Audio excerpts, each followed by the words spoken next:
Bună seara, dragilor! După o zi zbuciumată, cu aparatul de sudură, cu drumuri, cu nu știu ce, nu știu cum, primesc o invitație la pește de la un prieten și un vecin totodată. Băi, fraților, când le-a scos afară, apucase pe ea și mângava și gura voastră de că n-am mai fost la pește.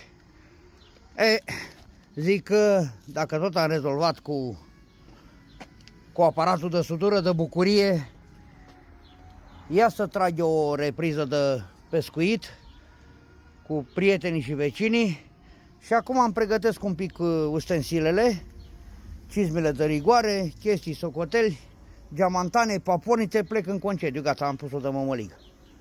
Da. Nici nu mai știu ce am, da, anul trecut, momele, alea.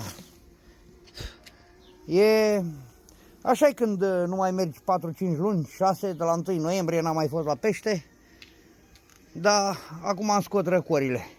Mâine pe baltă, frate, și la relaj. Să aveți o seară frumoasă, vă doresc la toți pescarii, și la toți prietenii și la cei care mă urmăresc. Toate cele bune!